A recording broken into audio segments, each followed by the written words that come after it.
ठीक, कर they start. Hello दोस्तों, मास्टर स्टडीसी क्लासेस की इस ऑनलाइन दुनिया में मैं अरुण शर्मा एक बार फिर से आपका हार्दिक स्वागत करता हूं, अभिनंदन करता हूं। आज जो टॉपिक पढ़ने वाले हैं वो हम पढ़ेंगे नंद वंश के शासक महापद्म नंद और उनके पुत्रों के बारे में। आज छोटा सा टॉपिक है लेकिन यहाँ से डेफिनेटली क्वेश्चन आते हैं दोस्तों। देखिए, नंद वंश कब आया? ठीक है, तो ये नाग दशक के बाद, शिशु नाग के बाद कौन सा वंश आता है? नंद वंश आता है। ठीक है, शिशु नाग वंश का संस्थापक शिशु नाग था। उसके बाद कालाशोक, कालाशोक के बाद नंदीवर्धन, नंदीवर्धन की हत्या किसने की थी? महापद्म नंद ने की थी।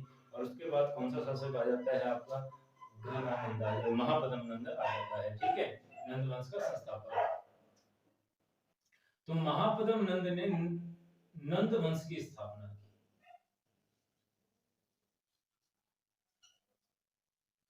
देखिए दोस्तों, महापद्म नंद ने कौन से वंश की स्थापना की थी? नंद वंश की स्थापना की थी। कौन से वंश की स्थापना की थी?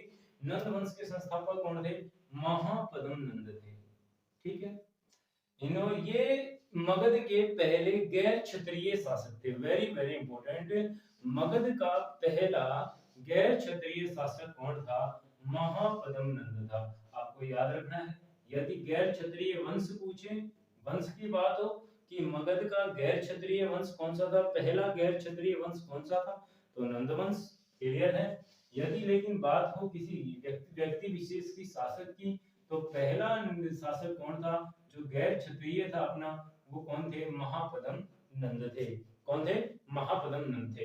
देखिए, नंद वंश में कुल 9 शासक हुए। एक तो स्वयं महापद्म नंद थे, उसके बाद उनका पुत्र पांडु था, फिर पांडुगति था, फिर भूतपाल था, फिर राष्ट्रपाल था, फिर गोविशाणक था, फिर 10 सिद्धिक था, और उसके बाद केवर्त था, और फिर लास्ट में जो बना वो घनानंद था। वो कौन सा था? घनानंद था। नंद वंश का अंतिम और ताकतवर शासक कौन हुआ है दोस्तों? घनानंद। बहुत टैलेंटेड आदमी था। सिकंदर इसी से घबराया था, बाकी किसी से नहीं घबराया, है ना? ये ध्यान रखना आपको। देखिए, इसने क्षत्रियों का विनाश किया, इसलिए इसे पुराणों में सर्वक्ष तांत्रक के नाम से जाना गया।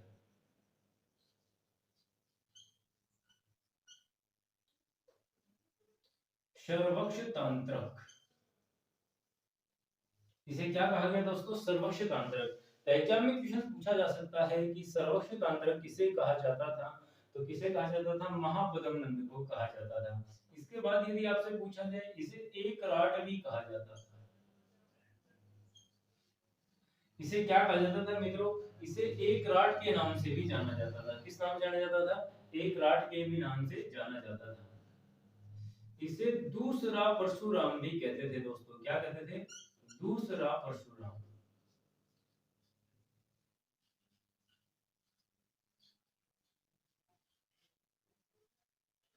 दूसरा परशुराम किसे कहा जाता था? तो दूसरा परशुराम किसे कहा गया है दोस्तों? दूसरा परशुराम किसे कहा गया था बताइए?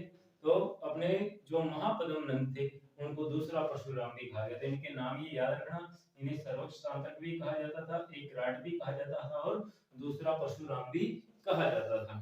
ठीक है, इनके एक बहुत ही व्याकरणाचार्य जो पाणिनि थे, व्याकरणाचार्य जो पाणिनि थे, पाणिनि इनके परम मित्र थे दोस्तों। बहुत ही घनिष्ठ मित्रता थी इनके साथ व्याकरणाचार्य पाणिनि की।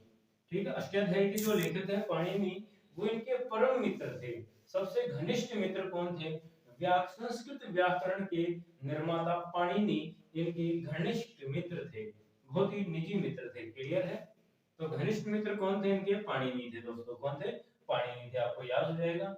महापद्म नंद जो थे, इन्होंने कौन से वंश की स्थापना की? नंद वंश की। और दोस्तों यहाँ पर एक बात बता देता हूँ कि महापद्म नंद ने पहली बार कलिंग विजय किया।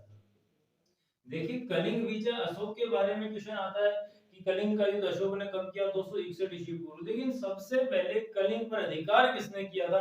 कलिंग को जीता किसने था? महापद्म नंद ने जीता था, और वहां पर एक नहर का निर्माण भी करवाया था। भाई, वहां सिंचाई के लिए किसका निर्माण करवाया था दोस्तों? नहर का। इस बात का वर्णन कि महापद्म नंद ने कलिंग को जीता और नहर का निर्माण करवाया था खारवेल ने। कलिंग का जो राजा था खारवेल, उसने अपने हाथी गुम्फा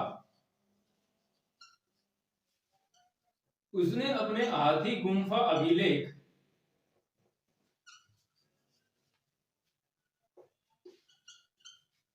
हाथी गुम्फा अभिलेख में इस बात का जिक्र किया है। किस बात का जिक्र किया है?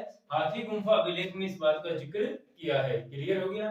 तो देखिए खारवेल जो है, इसका हाथी गुम्फा जो अभिलेख है उसमें कलिंग विजय और नंद महापद्म नंद के द्वारा बनाई गई नहर का वर्णन मिलता है। देखिए इनमें जो बाकी के जो शासक हुए उनमें सबसे प्रभावी शासक था घनानंद, और दोस्तों घनानंद की हत्या की थी चंद्रगुप्त मौर्य ने।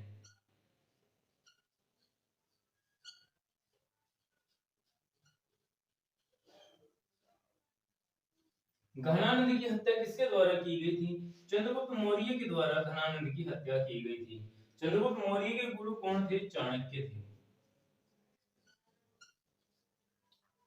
चंद्रगुप्त मौर्य के गुरु चाणक्य की सहायता से चंद्रगुप्त मौर्य ने महान सम्राट घनानंद की हत्या की और मगध पर मौर्य वंश की स्थापना की थी।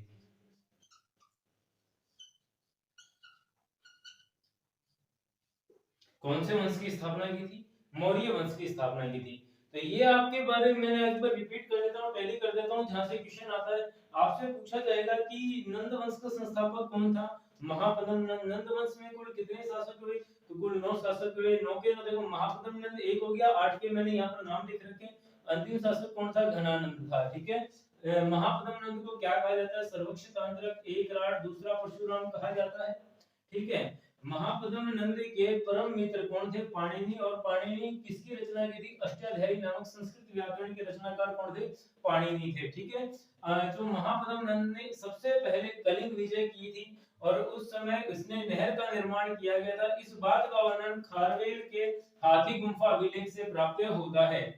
ठीक है, अंतिम शासक जो था इस वंश का कौन था? घनानंद। और घनानंद की हत्या की थी चंद्रगुप्त मौर्य ने अपने योग्य गुरु चाणक्य की सहायता से, और इस धरा पर मगध की इस पावन भूमि पर मौर्य वंश की नींव रखी।